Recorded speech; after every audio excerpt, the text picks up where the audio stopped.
Siang teman-teman. Teman-teman, pada siang ini saya mau bercerita tentang apa yang sudah Tuhan Yesus sampaikan di Lukas pasal 12 ayat 16 ya. Ada seorang kaya, tanahnya berlimpah-limpah ya, hasilnya berlimpah-limpah. Ia bertanya dalam hatinya, apakah yang harus aku perbuat? Sebab aku tidak mempunyai tempat di mana aku dapat menyimpan hasil tanahku. Jadi ini kekayaannya sangat banyak ya teman-teman. Sampai dia bingung untuk mencari tempat untuk menyimpan kekayaannya. Lalu katanya, inilah yang akan aku perbuat. Aku akan merombak lumbung-lumbungku. Dan aku akan mendirikan yang lebih besar. Dan aku akan menyimpan di dalamnya segala gandum dan barang-barangku. Sesudah itu, aku akan berkata kepada jiwaku, jiwaku, ada padamu banyak barang, tertimbun untuk bertahun-tahun lamanya. Beristirahatlah, makanlah, minumlah, dan bersenang-senanglah. Tetapi apa kata firman Tuhan teman-teman? Tuhan berkata, hai engkau orang bodoh, pada malam ini juga jiwamu akan diambil daripadamu. Dan apa yang telah kau sediakan, untuk siapakah itu nantinya? Demikianlah jadinya dengan orang yang mengumpulkan harta bagi dirinya sendiri, jikalau ia tidak kaya di hadapan Allah. Jadi banyak ya anak-anak Tuhan atau siapapun lah gitu, manusia di dunia ini yang banyak lebih fokus dengan kehidupan yang ada di dalam dunia ini. Jadi mereka bekerja ya, lebih mengejar mengejar uang, mengejar bekerja. Jadi fokus mereka tuh yang ada di dunia ini, mengumpulkan pundi-pundi, mengumpulkan harta di rekening ya. Tetapi mereka tidak sadar bahwa yang dikatakan Tuhan Yesus mengenai orang kaya ini ya, malam hari ini juga aku ambil jiwamu gitu. Kalau sudah kita menjadi seperti orang kaya ini, kita mengumpulkan banyak harta, kita lebih fokus di dunia ini. Lalu kita tidak tahu teman-teman, kapan batas akhir usia kita. Ya, jangan sampai kita menjadi seperti orang kaya yang bodoh ini. Ya. Harta yang dia kejar selama ini, yang dia kumpulkan selama ini, itu tidak bisa menyelamatkan. Saya pun juga sadar bahwa segala apa yang Tuhan berikan dalam kehidupan saya tidak mau untuk hati saya itu terikat di sana. Karena nanti kalau kita mati nanti, itu tidak kita bawa bersama dengan kita teman-teman. Ya, bahkan umur kita itu sekarang tinggal berapa? Dikatakan di Alkitab usia manusia itu 70 tahun. Bisa sampai 80 tahun. Itu kalau bisa. Tapi tidak ada yang tahu usia kita teman-teman. Bisa 2 tahun lagi. Bisa 5 tahun lagi. Gitu. Bahkan bisa malam ini. Atau kapanpun kita tidak ada yang tahu. Umur manusia tidak ada yang bisa menebak teman-teman. Tapi hendaklah kita jangan menjadi seperti orang yang kaya yang bodoh ini teman-teman. Kita harus menjadi gadis yang bijaksana. Dikatakan di dalam Alkitab bahwa kita harus berikatkan pinggang dan pelita kita harus terus menyala. Berikat pinggang itu artinya kita harus selalu siap, harus selalu berjaga-jaga. Karena kedatangan Tuhan di dalam hidup kita itu seperti pencuri. yang kita tidak tahu kapan ya berakhirnya masa expired hidup kita tidak ada yang tahu. Jangan sampai kita ditolak sama Tuhan. Jangan sampai kita menjadi yang terdahulu menjadi yang terakhir, teman-teman. Tapi biarlah sampai akhir hidup kita, di masa akhir hidup kita menutup mata, kita didapati iman di dalam hidup kita oleh Tuhan Yesus.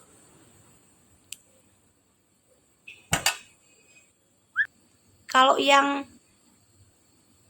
terakhir menjadi terdahulu tidak apa-apa. Tapi kalau yang terdahulu menjadi yang terakhir itu sangat bisa, teman-teman. Ya, iblis tidak suka, teman-teman. Kita itu kita selalu siap. Kita selalu berjaga-jaga, itu iblis tidak suka. Iblis suka agar kita terus disibukkan dengan kesibukan dunia ini, teman-teman.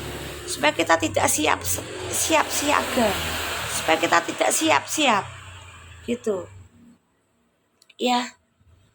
Tapi Tuhan Yesus katakan kita harus siap, selalu berikat pinggangkan kebenaran. Pelita kita harus terus menyala ya.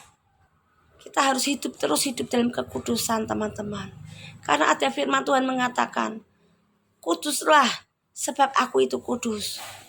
Tidak ada seorang manusia pun yang bisa hidup kudus. Ya, tidak ada satu orang pun manusia yang bisa hidup kudus. Tetapi Dia sudah berikan kepada kita Roh penolong, Roh Kudusnya yang memampukan kita, teman-teman. Memampukan kita, menolong kita untuk kita berjalan dalam kekudusannya, berjalan dalam kebenarannya. Tanpa Roh Kudus tinggal di dalam hidup kita, teman-teman, tidak mungkin manusia itu bisa hidup kudus dan bisa hidup benar. Oleh sebab itu, teman-teman, kita perlu mengalami perjumpaan secara pribadi dengan Roh Kudus. Roh Kudus itu roh yang baik, pribadi yang baik. Dia pribadi yang nyata. Dia mau, teman-teman, tinggal di dalam hidup kita semuanya. Masalahnya, apakah kita mau untuk kita dipimpin oleh Roh-Nya, teman-teman? Kalau kita mau, Roh Kudus dengan senang hati, Dia memimpin kita dalam seluruh kebenarannya. Ya, membawa kita untuk hidup sampai garis akhir di dalam kekudusannya, di dalam kebenaran firman Tuhan. Mari, teman-teman, kita sempatkan waktu kita. Jangan sampai kita fokus dengan apa yang ada dalam dunia ini, seperti orang kaya yang bodoh, yang hanya mengumpulkan pundi-pundi, mengumpulkan harta kekayaan, mengumpulkan kekayaan duniawi ini aja, teman-teman. Tapi kita lebih fokus dengan apa yang Tuhan kehendaki, apa yang Tuhan berkenan, apa yang Tuhan mau.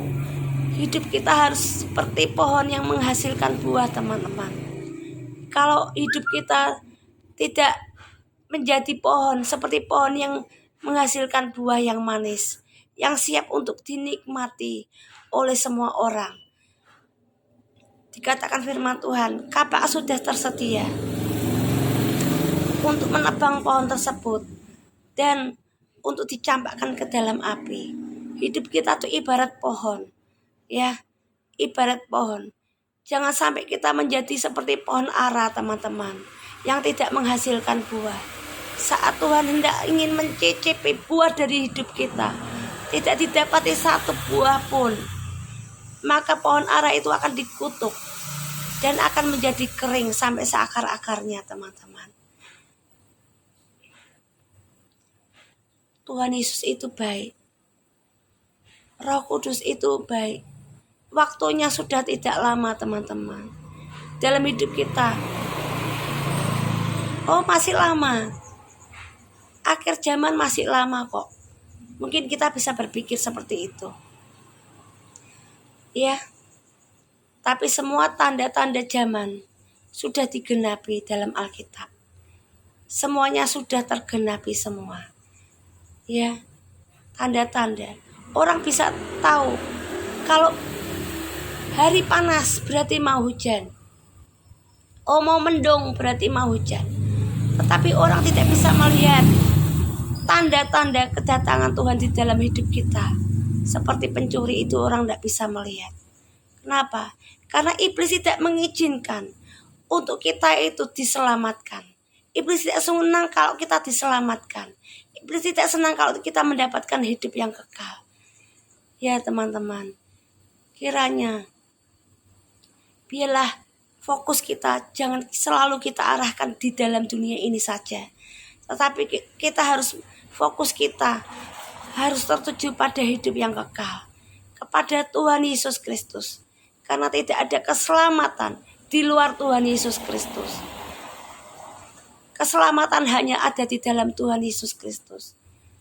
Dan Tuhan Yesus sudah kirimkan Roh Penolong, Roh Kudus yang senantiasa mau menyertai kita teman-teman hingga akhir zaman nanti. Mari teman-teman, biarlah hidup kita berjalan sesuai apa yang menjadi kehendak Tuhan. Melakukan apa yang menjadi kehendak Tuhan. Dengarkan suaranya. Kita fokus dengan apa yang Tuhan mau. Melakukan kehendak Tuhan. Berbuah, menghasilkan buah yang manis. Lebih kita fokuskan hidup kita dengan kekudusan, dengan kebenaran. Baca firman Tuhan setiap hari teman-teman. Karena firman Tuhan ini adalah kekuatan buat manusia roh kita. Makanan buat manusia roh kita. Iblis berkata kepada Tuhan Yesus, ubahlah batu itu menjadi roti. Tapi apa yang Tuhan Yesus katakan? Manusia hidup tidak hanya dengan roti saja, tapi dengan perkataan yang keluar dari mulut Allah. Jadi kita itu terdiri dari roh, jiwa, dan tubuh. Tapi manusia tidak menyadari akan tubuh roh ini dan tubuh jiwa ini. Manusia tidak menyadari. Yang manusia sadari hanya tubuh secara daging. Tubuh secara daging ini yang manusia selalu hidupi. Tetapi tubuh roh, tubuh jiwa dan roh ini manusia tidak fokus. Mereka hanya fokus dalam tubuh dagingnya saja. Memenuhi apa yang menjadi kebutuhan tubuh dagingnya saja. Ya, padahal tubuh daging ini menuju pada kebinasaan. Ini nanti akan dikubur teman-teman. Dan yang ini, jiwa dan roh ini, dia menuju pada dua hal. Yaitu pada kehidupan yang kekal atau pada kematian yang kekal. Tapi teman-teman, kalau kita mau terus hidup, menghidupkan jiwa dan roh kita ini, maka kita beroleh hidup yang kekal teman-teman. Tapi kalau kita lebih menghidupi daging kita, maka kita akan binasa. Roh ini perlu kita kasih makan teman-teman. Roh ini perlu kita kasih makan. Dan yang kita kasih makan ini firman Tuhan yang sesungguhnya teman-teman. Firman ini yang menyucikan hidup kita. Firman ini yang menguasai manusia roh kita. Ya, kita hidupi firman Tuhan. Supaya firman Tuhan ini benar-benar mengenyangkan manusia roh kita. Sehingga manusia roh kita bisa bertumbuh teman-teman. Bisa hidup. Dan kita ada kekuatan, jiwa kita ada kekuatan. Matikan kedagingan kita teman-teman. Ya, keinginan daging kita. Matikan. Pelajari firman Tuhan. Karena firman Tuhan ini penuntun buat keselamatan kita teman-teman. Tuhan Yesus sudah berikan darahnya yang untuk menyelamatkan hidup kita. Darahnya sudah dicurahkan di atas kayu salib. Barang siapa yang percaya kepada Tuhan Yesus, maka dia akan disucikan, dia akan diampuni, Dia akan ditebus dengan darah yang mahal. Kita sudah mendapatkan darah Tuhan Yesus termeterai dalam hidup kita, teman-teman. Ya, termeterai di dahi kita, di dalam hati kita, dalam seluruh kehidupan kita. Kita sudah dimeteraikan dengan darah anak domba Allah, dengan darah Tuhan Yesus Kristus. Dan kita sudah diberikan Roh Kudus, Roh yang luar biasa, Roh yang lembut, Roh yang penuh kasih, Roh yang menolong hidup kita. Kita sudah dimeteraikan oleh Roh Kudusnya di dalam hidup kita. Makanya dikatakan tubuh kita adalah bait Allah, di mana Roh Kudus itu tinggal. Teman-teman, kita sudah diberikan darahnya yang memeteraikan hidup kita, dan kita sudah diberikan Roh Kudusnya yang tinggal di dalam hidup kita, teman-teman. Sekarang kita diberikan firman Tuhan, Alkitab ini dibaca, teman-teman. Bisa melalui HP, bisa melalui buku. Alkitab ini harus kita baca, karena ini terang. Ini perkataan Tuhan Yesus. Kalau ada Roh Kudus dalam hidup kita, maka firman Tuhan ini akan hidup, teman-teman. Akan menjadi hidup. Roh Kudus yang akan menghidupkan Alkitab ini, perkataan firman Tuhan ini. Roh Kudus akan menghidupkan. Penuhi manusia roh kita, kasih makan.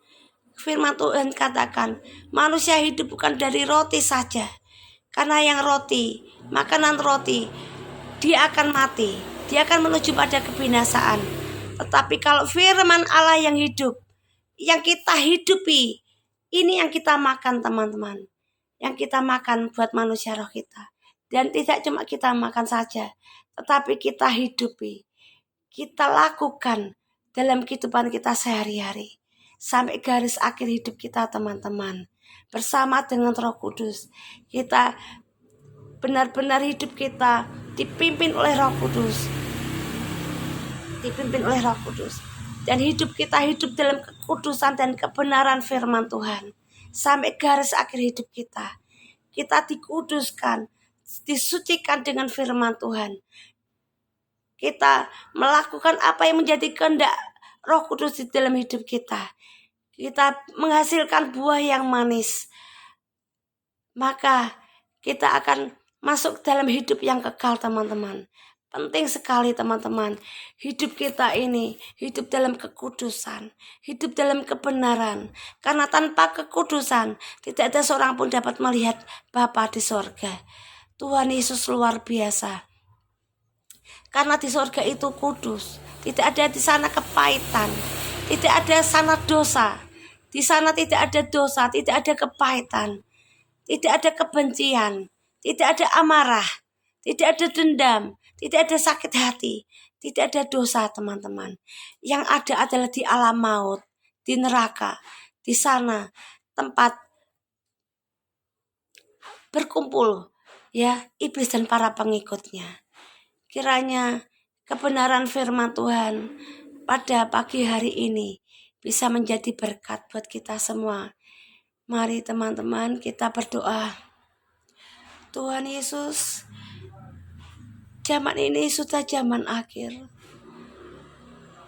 Jangan sampai hidup kami menjadi seperti orang kaya yang bodoh, yang selalu fokus dengan apa yang ada dalam dunia ini saja. Tuhan, biarlah Engkau sadarkan anak-anak-Mu. Sadarkan kami Tuhan, anak-anak-Mu semuanya. Untuk kami boleh hidup berkenan di hadapan-Mu Tuhan. Boleh sisa-sisa akhir hidup kami. Biarlah kami boleh menjadi pohon yang berbuah Tuhan. Yang menghasilkan buah. Dan dapat dinikmati oleh setiap orang. Karena kalau kami tidak berbuah, maka kami akan ditebang dan dicampakkan ke dalam api. Tuhan Yesus, biarlah kami selalu tidak menyia-nyiakan akhir hidup kami Tuhan. Biarlah kami hidup dalam kekudusan-Mu, dalam kebenaran-Mu. Karena waktu ini sudah sangat singkat. Banyak manusia yang hanya menganggap dirinya umurnya masih sangat panjang. Yang sombong, yang merasa gagah. Tapi sedikit kena virus satu, si virus saja mereka tidak bisa berbuat apa-apa. Ya Tuhan Yesus, sadarkan anak-anak-Mu Tuhan, untuk anak-Mu terus hidup dalam kebenaran-Mu dan kekudusan-Mu, mencari Engkau dengan segenap hati, karena Engkau adalah Tuhan yang luar biasa. Engkau Tuhan yang hidup, Tuhan, Engkau Tuhan yang nyata. Terpujilah nama-Mu ya Bapa. Biarlah Tuhan, pesan-Mu sudah hamba-Mu sampaikan. Kiranya pesan-Mu ini boleh menjadi berkat buat setiap orang. Terima kasih Tuhan, Engkau pakai hamba-Mu untuk menyampaikan pesan-Mu Tuhan. Terima kasih Tuhan, hamba-Mu mau terus Engkau pakai Tuhan di sisa akhir hamba-Mu ini, supaya hidup hamba-Mu ini bisa menjadi berkat buat setiap orang. Terima kasih Tuhan. Dalam nama Tuhan Yesus, hamba-Mu berdoa dan mengucap syukur. Haleluya, amin. Terima kasih, Tuhan Yesus memberkati.